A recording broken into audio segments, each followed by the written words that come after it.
Hello everyone! Welcome to another vlog. And for today's vlog is, gagawin natin yung tips na napanood ko sa YouTube kung paano maging blue yung ating, yung apoy ng ating kalan. So, pero bago yan, kung bago ka sa aking channel, kung kalimutan i-like ang video na ito, pakiclick ang subscribe button, pati na rin po notification bell para ma-update kayo sa mga susunod ko pang videos.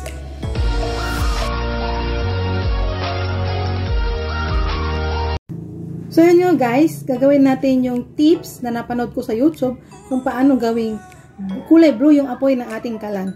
Kasi yung aking gasol is 2 months ko pa lang siyang ginagamit.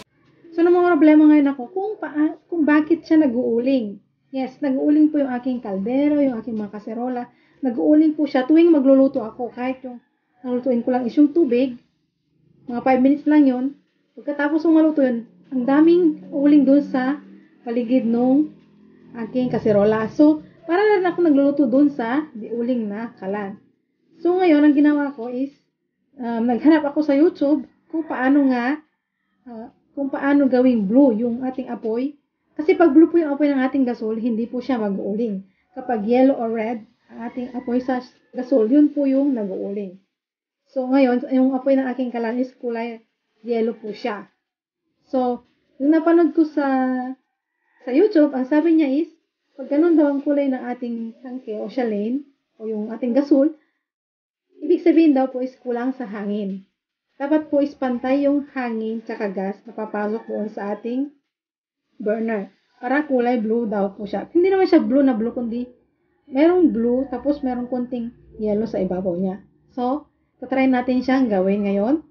Subukan ko siya kasi ako lang yung gagawa at yung napanood ko sa YouTube is iba doon.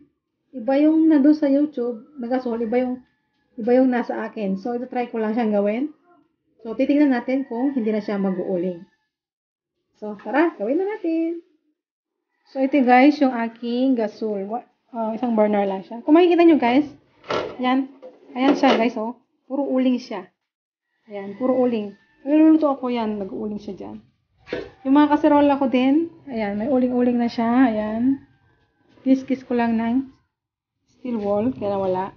Pero makikita nyo talaga guys, ayan ang uling niya sa gitna. May pinaka-uling siya dyan. Kaya halatadong nag-uuling yung aking mga kaserola at kaldero. Yung kaldero ko din mauling, hindi ko napapakita. Ang sabi nung napanood ko sa YouTube, dito daw sa ilalim, ito yung ito yung hangin tsaka gas. Dali, ayusin ko lang ating. Pakita ko muna yung apoy niya. Kung ano yung apoy na lumalabas sa ating tangke. Maluwit lang. So, ayan guys. Yung apoy niya is, hindi siya makita. Kulay red siya. Kapag nilagay ko yung aking kaserola, mangingitim po siya. Ayan, nakita niyo po red na red siya. Mamaya lang konti niyan, mangingitim na yan. Lagyan natin ng tubig para makita nyo kung mangingitim siya talaga. Para niya masunog yung aking kaserola. Ayan. Ay. So, ayan.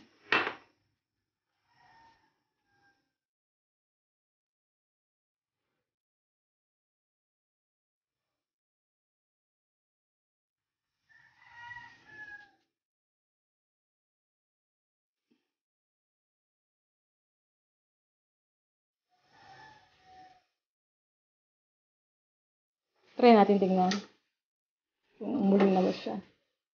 Ayan. So, may uling na siyang konti. Kita nyo guys, may uling na siyang konti. Pero pag 5 minutes mo siyang pinakuluan, kunwari yung panligo, kasi napapakulo kami ng panligo, sobrang uling niya hanggang dito yung uling na lumalabas. So, namumroblema ako kasi laging uling-uling yung aking mga hinuhugasan. So, try natin gawin yung sinabi doon sa YouTube. I-adjust natin yung nasa ilalim. Para ma-adjust natin siya, itataas natin itong ating chalane. Sa ilalim, ito, makikita nyo ito, adjustable to. Ayan, kung makikita nyo may butas siya doon, may butas siya doon. Ayun yung butas. Dapat, eksakto lang yung butas dyan. At saka sa kabila.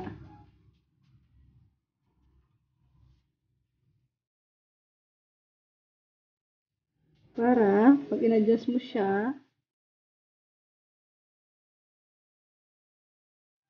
so, ito try natin. Ang sabi kasi sa YouTube is try. I-try nyo kung tama yung pagkaka-adjust. Kasi magkaiba ito, tsaka yung magkaiba yung nasa YouTube. So, hindi ko alam kung tama ba. So, try lang natin.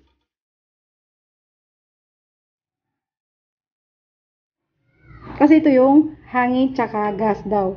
Kaya dapat may pumapasok na hangin at meron din pumapasok na gas para maging kulay blue yung apoy ng ating tangke. So, i-try natin sindihan kung kulay blue na nga ba siya.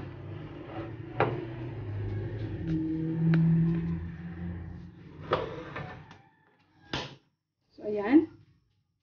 Kulay blue na nga siya, guys. Ayan. Kulay blue na siya. Hindi naman siya totally kulay blue kasi ang sabi doon sa YouTube is dapat meron ding yellow na lumalabas sa taas niya. Kasi pag ganon, ibig sabihin yung hangin tsaka gas is tama yung timpla niya. Kapag kulay blue lang, hindi rin tama yon. Kapag kulay pula o yellow siya, hindi rin tama yon. Kaya dapat pantay sila. Red tsaka blue sa baba. Ay, yellow sa taas, tsaka blue yung pinakababa niya. So, yan na yung ating. So, ayan guys. Try natin ulit magpakulo ng tubig. So, ito yung uling niya. Kung makita nyo, uling na siya kanina. Tingnan natin kung madadagdagan pa yan. So, try natin magpakulo ng isang tasang tubig. Ng kape. So, check natin kung madadagdagan ba yung ating uling mamaya o hindi na.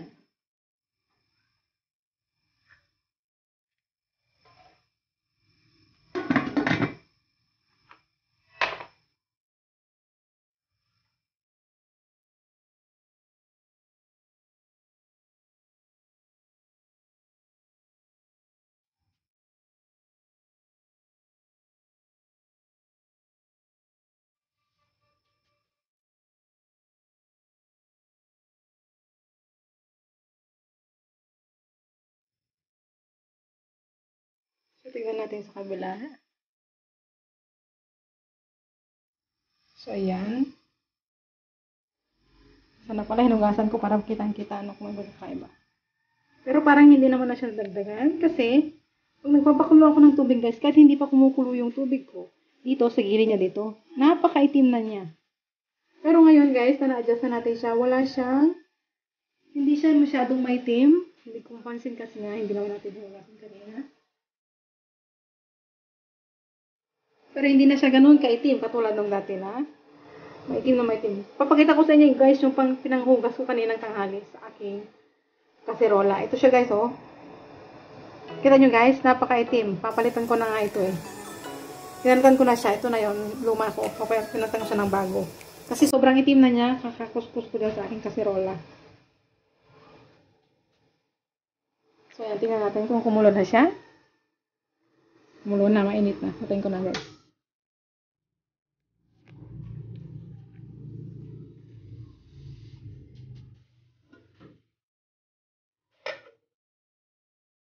So, tanggalin ko muna yung kanyang tubig para makita natin kung may dagdag ba sa ating uling sa ating kaserola.